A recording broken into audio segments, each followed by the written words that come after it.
Mesdames, Messieurs, bonsoir. Bienvenue sur 8 Mont-Blanc, la place de l'info, votre rendez-vous quotidien, magazine dans lequel on s'intéresse à votre actualité, à ce qui vous touche au quotidien. Bien sûr, cet hiver, je vous le rappelle, en tout cas en pays de Savoie, dans le département de la Savoie et principalement en Tarentaise, eh bien 50% du PIB est réalisé à plus de 1500 mètres d'altitude. C'est dire si la neige est tellement importante.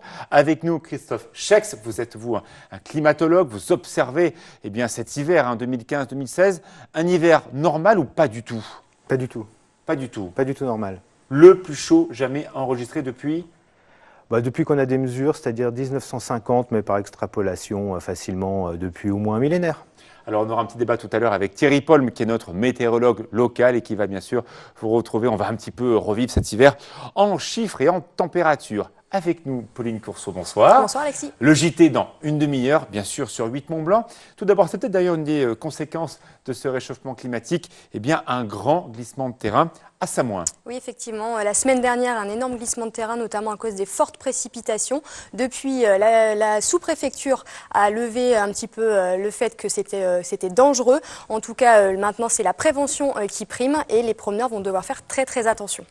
94e journée de gérontologie à Annecy. Oui, et le thème, c'était le débat sur la fin de vie. Vous le savez, au mois de janvier dernier, c'est la loi Claes-Leonetti qui est passée. C'est un grand débat. Ici, chez nous, on ne peut pas donner fin de vie aux personnes. Donc, c'était encore un petit peu le débat et on le verra avec un reportage de Jean-Paul Crespi. Vous êtes une fan de foot, Pauline, on le sait. Alors, cette ETG?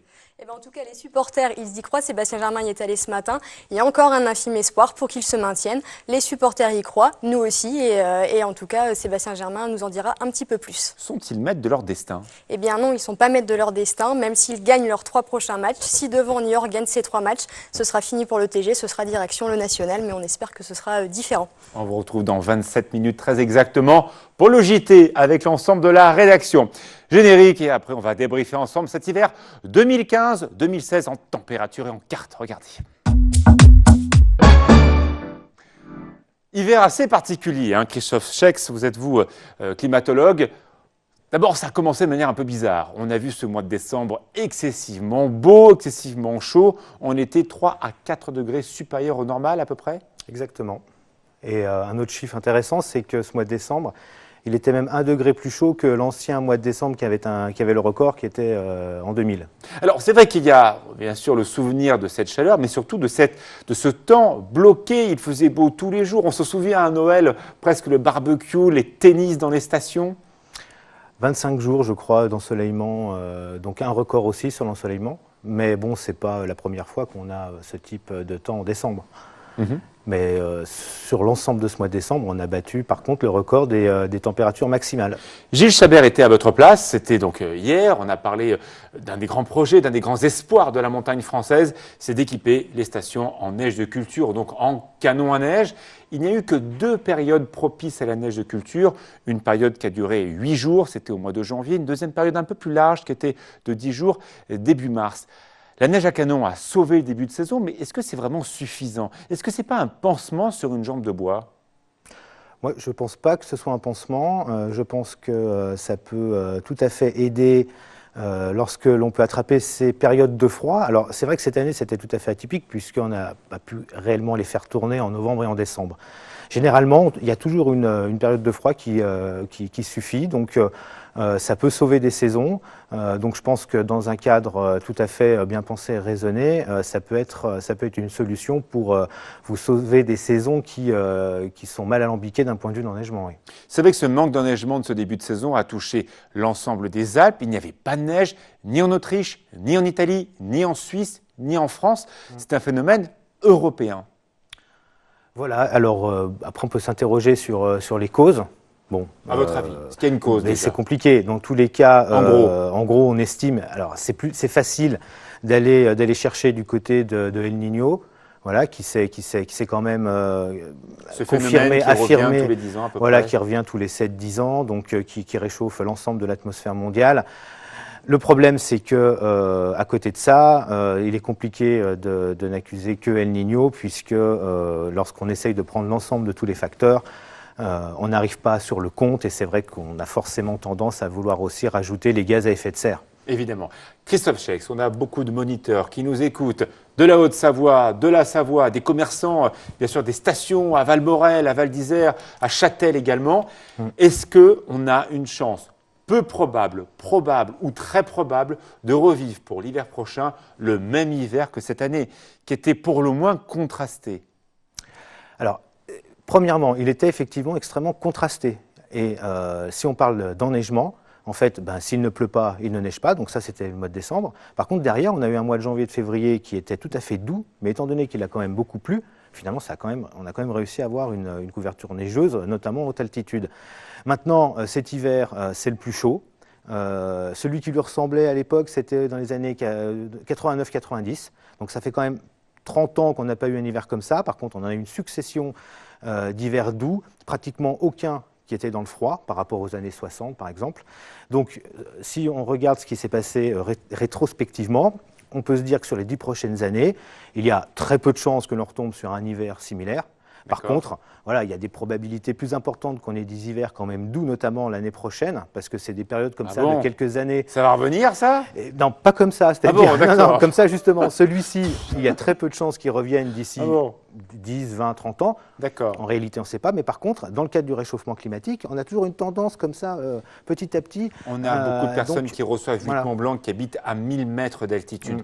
Très clairement, quelle est la probabilité d'avoir ce type d'hiver et notamment de début d'hiver? On le sait, il y a un business très important sur les fêtes de Noël.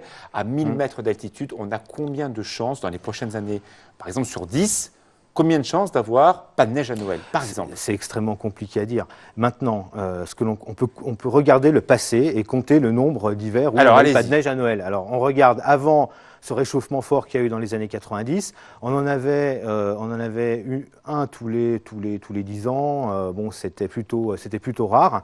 Et en fait, leur nombre a doublé ensuite. Voilà. Donc, si on fait un petit calcul rapide, on pourrait estimer que on aurait il est possible qu'on tombe deux fois sur 10. À peu près, c'est-à-dire on double, 1 sur 10, on passe à 2 sur 10. C'est quand même beaucoup. Oui, mais si on regarde, c'est ce qui est arrivé, notamment entre la période à peu près de 2000 et 2007, notamment 2006-2007 pour ceux qui s'en souviennent. Et avant cela, on avait la période à peu près 89, 92 et 96. Alors vous restez avec nous dans quelques instants. Thierry Paul va faire sa météo, vous aurez un petit échange tous les deux. Mais auparavant, un programme à ne pas manquer dans 90 minutes, c'est le journal de la montagne avec effectivement Emmanuel Jaude et François Pirot qui sont allés se balader dans une grotte en Haute-Savoie. Regardez les images. Nous avons donc rejoint l'entrée de la grotte de l'Adio sur les hauteurs de Thorens-Glières. Et tout de suite, je vous propose une interview, c'est la rencontre de la semaine, avec un moniteur de spéléologie qui connaît très bien les lieux. C'est ce qu'on dit souvent, c'est que la spéléo, c'est une activité qui n'est pas méconnue, mais mal connue. Et en réalité, c'est vrai qu'on a beaucoup de... C'est vraiment ouvert à tout public. Nous, on touche des enfants à partir de 5-6 ans, sur des cavités un peu plus, on dirait spécifiques, qui sont des cavités sèches, où effectivement, il n'y a pas du tout de circulation d'eau. Et c'est vrai que ça touche tout public. Après, il suffit, comme dans toutes les activités d'encadrement, d'adapter les sorties en fonction du public, tout simplement. Les amateurs de spéléo ont rendez-vous donc avec le JT Montagne. C'est juste après donc le JT. Donc ne manquez pas ce rendez-vous qui est vraiment passionnant si vous aimez les grands espaces et surtout ceux qui prennent parfois des risques, mais toujours mesurés, je vous assure. Avec nous nos deux météorologues, Christophe Schex qui est avec nous, qui est climatologue, et Thierry Paul qui est météorologue. Tout d'abord, la météo des prochains jours. Est-ce qu'il va faire toujours aussi froid et un peu meilleur ou ça va être comment tout ça? Alors, il va faire un peu moins frais, on va dire, puisque le soleil va revenir. Enfin, il est déjà revenu ce mercredi, ça va se confirmer pour jeudi et vendredi. Et du coup, ce qui va occasionner logiquement une hausse de la température en journée, mais par contre, avec les nuits claires, une vraie baisse des températures pour la nuit et le retour probable de gelée à très basse altitude pour jeudi et vendredi. On parle de -2, -3? À peu près. Ça va dépendre des endroits, mais oui, c'est ça. Est-ce un phénomène normal? Ces gelées si tardives? Ils n'aiment pas qu'on leur pose cette question de normalité. Oui, la normalité, c'est difficile à dire. Oui, on a déjà vu des gelées à cette période de l'année. On en a même vu plus tard. On a vu aussi plus tard. Donc non, ça n'a rien ça nous embête, mais ça n'a rien d'anormal. Parfois, il n'arrive pas quand il faut. Il fait chaud quand il ne faut pas, il fait froid quand il ne faut pas. On a vécu un hiver très chaud, il l'a dit Christophe tout à l'heure, donc le plus chaud depuis un siècle. Est-ce qu'après ces hivers doux, il y a plus de probabilité d'avoir un début de printemps frais. Là, on le vit, là, Christophe. Personnellement, je n'ai aucune statistique qui démontre ce genre de choses. Je pense qu'on est sur du 50-50. Et tout dépend ce que vous entendez par frais, par chaud. Puisqu'en ce moment, on se plaint de la fraîcheur. Tous les deux, les prévisions saisonnières. Thierry, il a horreur de ça. Christophe, mais pas tout simplement vraiment. parce que si ça fonctionnait, on le saurait. Et ça ne fonctionne pas. Donc, à partir de là, moi, je pense qu'il faut surtout se dire une chose, c'est qu'on s'habitue tranquillement à notre confort et à la douceur. Et aujourd'hui, on a l'impression qu'il fait froid en ce mois d'avril. En réalité, j'ai regardé avant de venir, il semblerait qu'il finisse finalement tout à fait bien plus chaud que la normale. C'est-à-dire qu'en fait, il y a deux... Ce n'est qu'une sensation. Le problème, c'est que ça fait 2 ans qu'on a des mois d'avril qui ont été sans neige, qui ont été chauds. Donc, forcément, le 3e qui est un peu frais, on a l'impression qu'il est très froid. En réalité, depuis 2007, les mois d'avril sont très chauds. Et maintenant qu'on en a un qui est à peu près comme en tout cas tous ceux qui ont existé avant, on ne râle pas, mais, oui, non, mais c'est comme ça. Je rejoins tout à fait ce qu'il dit. Prenez 2 étés consécutifs avec 2 canicules, par exemple. Le 3e été aura beau être que chaud, et ça ira pas, il ne sera pas assez chaud. Mais il a raison, c'est vrai, on s'habitue. Hiver normal avec de la neige à Noël, on dit ouais, mais c'était mieux quand on faisait les barbecues l'an dernier. C'est ça? On oublie un petit peu, en fait. Je crois que l'esprit est comme ça, on oublie. Il suffit qu'on nous impose pendant 2 années de suite une chose pour qu'on ait oublié ce qu'il y avait avant. Mais pas que sur ce sujet-là, je pense sur plein d'autres sujets, pareil. On fait le débrief de cet hiver. On a parlé de la neige de culture, on a parlé de ce manque de précipitations. On a un peu l'impression dans les bulletins de Thierry Paul, mais c'est forcément aussi vos observations, que l'on va plutôt vers des séquences de temps. Il fait beau, mais il fait beau tout le temps pendant 3 semaines, et après il pleut pendant 3 semaines. Ça, c'est une chose que vous remarquez peut-être chez vous, Christophe. Ah oui, tout à fait. Donc ça, c'est une modification un peu, c'est plus météorologique. Hein, donc effectivement, c'est un constat par rapport notamment au temps qu'on avait il y a encore 20 ou 30 ans, où c'est vrai qu'on avait plutôt des successions anticycloniques, notamment en hiver, et puis d'un seul coup une perturbation, 5 jours de beau, il pleut pendant 2 jours. Aujourd'hui, on a des blocages, et qui sont notamment... Le bon sens paysan nous dit que le beau temps, c'est le temps qui change souvent. À l'époque, il faisait beau un jour ou deux, il pleuvait un jour. Il faisait beau 2 jours, il pleuvait un jour. Ça, c'est pour l'agriculture. Ah ouais, tout à fait. Par contre, aujourd'hui, ces blocages-là, le problème, c'est que justement, ils cassent un peu cette notion de saisonnalité. Ouais. Voilà. Donc, et quand vous disiez qu'il n'y avait pas eu de précipitation, c'est seulement en réalité au mois de décembre, lors de cet énorme blocage. Et après, l'hiver a été derrière, heureusement qu'on a encore des précipitations, puisque c'est ça qui permet justement de gonfler les nappes. Au moins, non seulement et surtout d'avoir un enneigement à certaines altitudes. Merci beaucoup en tout cas à vous deux. On vous retrouve Thierry dans à peu près 15 minutes pour le bulletin météo de 8 Mont-Blanc. Merci beaucoup Christophe. On fait une petite page de pub et juste après, on va parler des sorties nocturnes avec Ralph qui nous retrouve. La place de l'info dans 15 minutes, le JT, préparé et présenté ce soir par Pauline Courceau. Nous parlons toute la semaine, c'est pour ça qu'il y a des casques, des skis, de cette thématique du ski, ce débrief de cet hiver.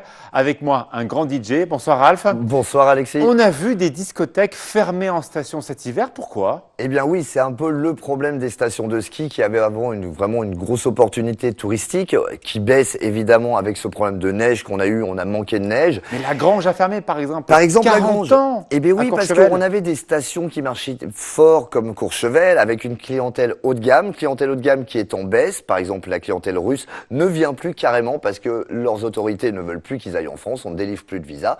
Il y a aussi le côté qu'il n'y a plus assez de sorties. Avant, il y avait des 3-4 discothèques par station. Maintenant, une seule suffit largement. Ouais. Alors, bien sûr, on a un programme de festivités pour passer ces prochains jours. Tout d'abord, direction Genève, avec une soirée caritative.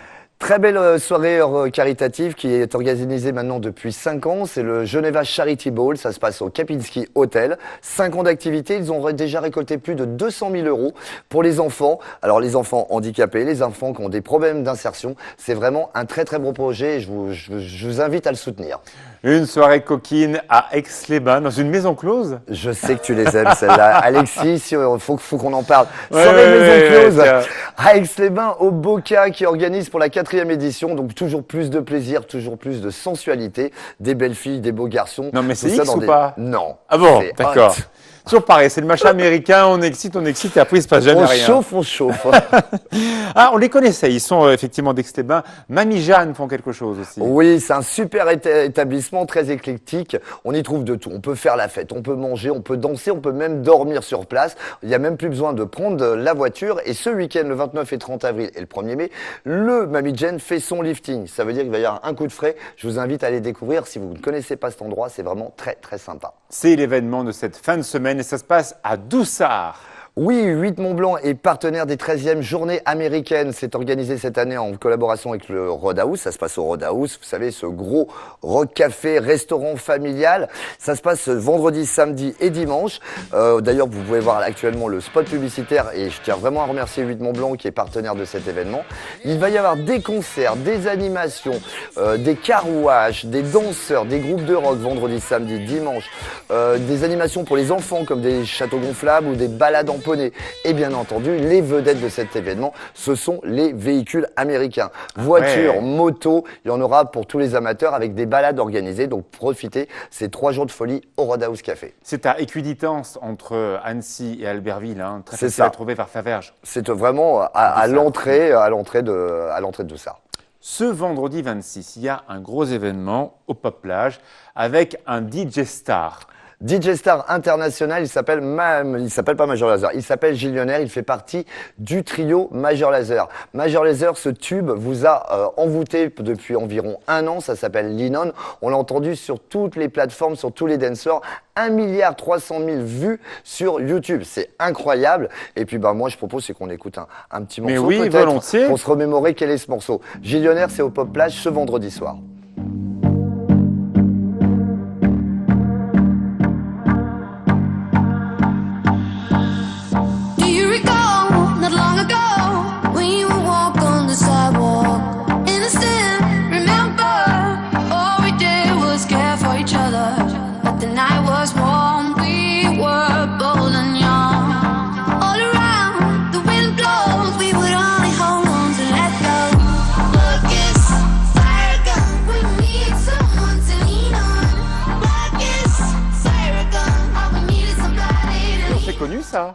C'est un tube planétaire, c'est le tube de Major Lazer et un des producteurs de Major Lazer, Gilles Lionner. Il est jamaïcain, il fait une tournée mondiale, il passe de partout. Le Pop Plage a la chance de le recevoir ce vendredi. Je vous invite vraiment à découvrir cet artiste. C'est électro-pop, ça part dans tous les sens, c'est super festif et c'est vraiment un artiste qu'on voit très rarement dans la région, donc il faut en profiter. Entre nous, ça coûte cher d'avoir un DJ comme ça? Ça coûte très cher. Combien? Ça coûte très cher. Oh bah ça c'est des... Allez, pour nous expliquer un peu. Allez, entre 5 et 100 000 euros. Oh, serre un peu ta fourchette. Non. Pas compte. Alors, si tu veux, c'est très compliqué à dire parce que ça dépend des événements. Je vais te donner un exemple. Si tu veux faire venir Major Lazer, les 3, tu prends les 3, donc même voir les 4 avec notre ami DJ Snake, ça coûte entre 200 et 250 000 euros. Ah oui, c'est pas pareil que DJ Michel qui vient faire la bar mitzvah à la maison. Alors, on a la chance, c'est d'avoir Gilles Lionner qui est en tournée mondiale. On le fait pas venir de Jamaïque. Ouais, il est juste sinon, avant c'est en les billets d'avion Angleterre. plus, Il le repart jet, après etc. dans d'autres pays. Mais bon, c'est un bel artiste à recevoir et ça va être vraiment une très très belle soirée au Pop Plage ce vendredi soir. Merci beaucoup, notre ami Ralph. Rendez-vous pour ces journées américaines avec beaucoup de fêtes, on l'a compris. C'est en plus pas très loin de chez nous, donc on va y aller voir. On y sera. Ne serait-ce ces très très belles voitures qui sont exposées devant ton endroit. Écoute, que tu affectionnes moi, beaucoup. je vous fais une promesse à tous. Si Alexis vient nous voir, Ouais. je lui offre un hamburger. Il y aura un dessin hamburger. Et mieux, Je fais les régimes. je lui paye un tour de poney. Je fais le régime. Merci beaucoup, Ralph. Tout de suite, on retrouve Thierry Paulme pour la météo et le journal juste après avec Pauline Corso.